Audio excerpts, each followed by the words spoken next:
Senhores parlamentares, senhor presidente, são tantos assuntos depois deste recesso, mas quero iniciar minha fala, senhor presidente, num ponto crítico que a cada semestre nós deparamos aqui nessa casa. Essa semana mesmo é a semana de votação, votamos ontem 3 projetos, mas deixamos de votar algumas medidas provisórias. E por que deixamos? Exatamente porque aquilo que tinha sido prometido para a oposição não foi cumprido. Volta-se a discutir novamente questão de emendas de parlamentar, restos a pagar. Esse assunto é um assunto que todo semestre agora nós temos que discutir nessa casa. Chega no final do ano, não se liberou as emendas, então não vota. Chega no final do primeiro semestre, não votou, não liberou emenda, não vota LDO. Aí, consequentemente, não tem votação. Então, o que nós precisamos é resolver essa questão definitivamente. Não dá para cada semestre nós ficarmos brigando com essa questão de restos a pagar em emendas, que são fundamentais.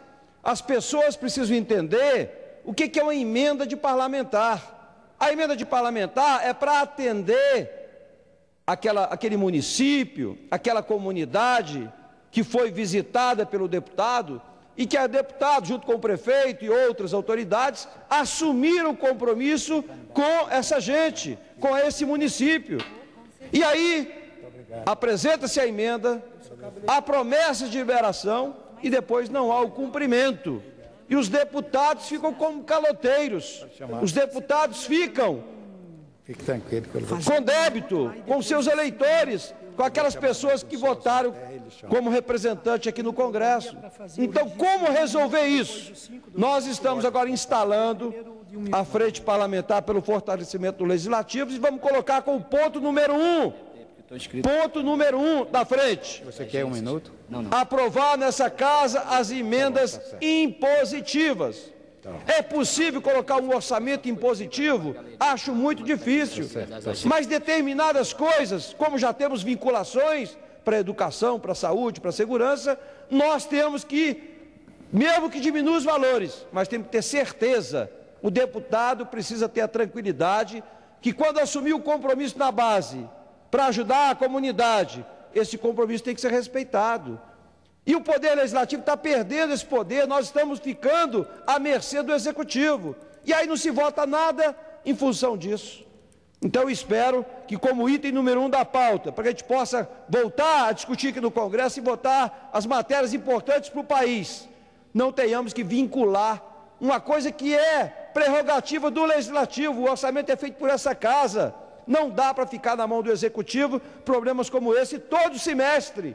Eu só vejo essa conversa aqui e todo semestre a gente não resolve. Então, para resolver definitivamente, emendas de parlamentares, que seja um valor menor, mas que seja impositiva.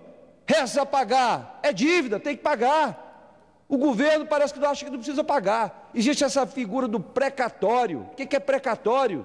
É dívida do Estado, é do município, é da União, é dívida. O governo é tão eficiente para cobrar as dívidas, por que ele não torna eficiente para pagar suas dívidas? E as dívidas do governo, através dos precatórios, não vale quase nada no mercado. Muitos têm até 80% de deságio, 50% de deságio. Por quê? Porque o governo não tem credibilidade junto à sociedade. E está aí os precatórios com defasagem, 80%, 50%, que são dívidas. E muitas vezes não recebe o governo federal, municipal, estadual, muitas vezes não recebe a sua dívida para pagar a dívida que o contribuinte que tem com ele. Outra coisa que essa casa tem que aprovar, nós precisamos aprovar urgentemente nessa casa o Código de Defesa do Contribuinte. É importante. Então, são essas questões, senhor presidente, que nós temos que deparar e enfrentar de frente para não ficar todo semestre perdendo semanas, meses de votações, vinculando uma coisa com a outra, que não tem nada a ver uma coisa com a outra. Matérias relevantes têm que ser votadas independente de negociações com o Poder Executivo e o Poder Legislativo. Essa casa tem que ser autônoma.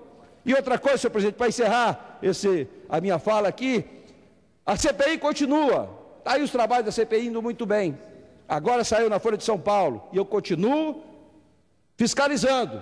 Está aí, foi confirmado, Folha de São Paulo, está aí a Polícia Federal, relatório, que houve sim interferência, interceptação de e-mails, telefonemas no governo do Distrito Federal. Está comprovado, só para concluir, senhor presidente, está comprovado no relatório da Polícia Federal. Espero que com isso, o Ministério Público, a própria CPMI que está sendo, nós apresentamos aqui documentos, muitos documentos de todos os deputados aqui, todos os deputados dessa casa, como várias autoridades desse país tiveram suas contas telefônicas, e-mails interceptados. Então essa casa precisa, com esse negócio de guardião, vocês viram agora ir no Acre, fiscalização, interceptação de telefonemas de todo jeito. Essa casa precisa preservar, todo cidadão tem que ter o direito de não ser fiscalizado da forma como estão sendo feitos aí com o guardião, e nós vamos ver essa questão da interceptação de e-mails e telefonemas, porque isso aí é privacidade do cidadão.